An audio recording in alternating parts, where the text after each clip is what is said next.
The Jains were a sect of Buddhists who claimed they could fly. They could walk on water.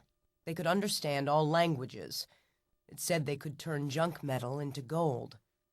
They could heal cripples and cure the blind. Her eyes shut, Misty listens while the doctor tells her all this. She listens and paints. Before dawn, she gets up so Grace can tape her face. The tape comes off after sunset. Supposedly, the doctor's voice says, the Jains could raise the dead. They could do all this because they tortured themselves.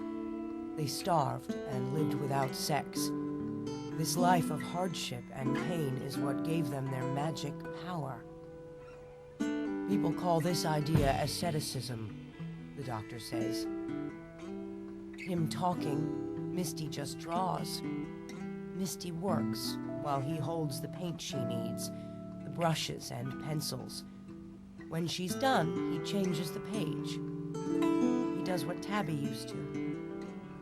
The Jain Buddhists were famous throughout the kingdoms of the Middle East. In the courts of Syria and Egypt, Epirus and Macedonia, as early as 400 years before the birth of Christ, they worked their miracles. These miracles inspired the Essene Jews and early Christians.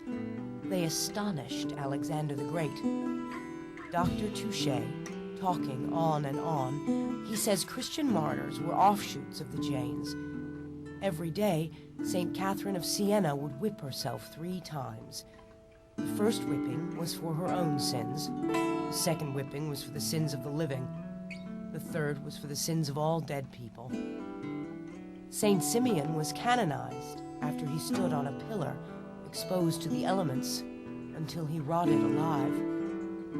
Misty says, this is done, and she waits for a new sheet of paper, a new canvas. You can hear the doctor lift the new picture. He says, marvelous, absolutely inspired, his voice fading as he carries it across the room. There's a scratching sound as he pencils a number on the back. The ocean outside, the waves hiss and burst. He sets the picture beside the door, then his doctor's voice comes back, close and loud, and he says, do you want paper again or a canvas? It doesn't matter. Canvas, Misty says. Misty hasn't seen one of her pictures since Tabby died. She says, where do you take them? Someplace safe, he says. Her period is almost a week late. From starvation. She doesn't need to pee on any pregnancy test sticks. Peter's done his job getting her here. And the doctor says, you can start. His hand closes around hers and pulls it forward to touch the rough, tight cloth already prepped with a coat of rabbit skin glue. The Jewish Essenes, he says, were originally a band of Persian anchorites that worshipped the sun. Anchorites. This is what they call the women sealed alive in the basements of cathedrals. Sealed in to give the building a soul. A crazy history of building contractors. Sealing whiskey and women and cats inside walls. Her husband included. You, Misty, trapped in her attic room. Her heavy cast keeping her here. The door kept locked from the outside. The doctor always ready with a syringe of something if she gets uppity. Oh, Misty could write a book about anchorites. The Essenes, Dr. Touche says, lived away from the regular world.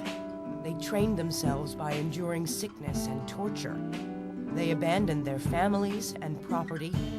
They suffered in the belief that immortal souls from heaven were baited to come down and take a physical form in order to have sex, drink, take drugs, overeat.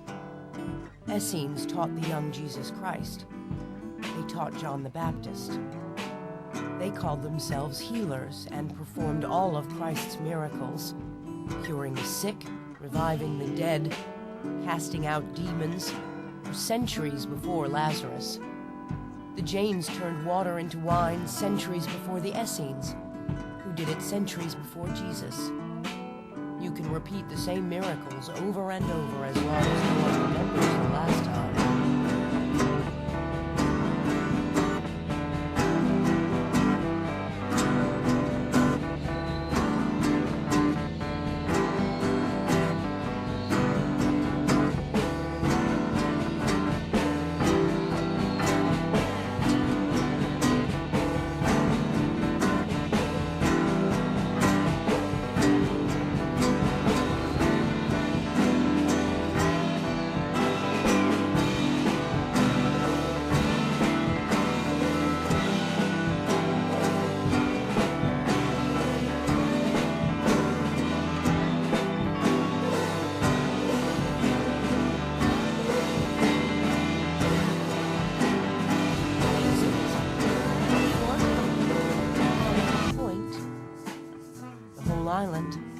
Everybody will be there, the way they were for Harrow Wilmot's funeral.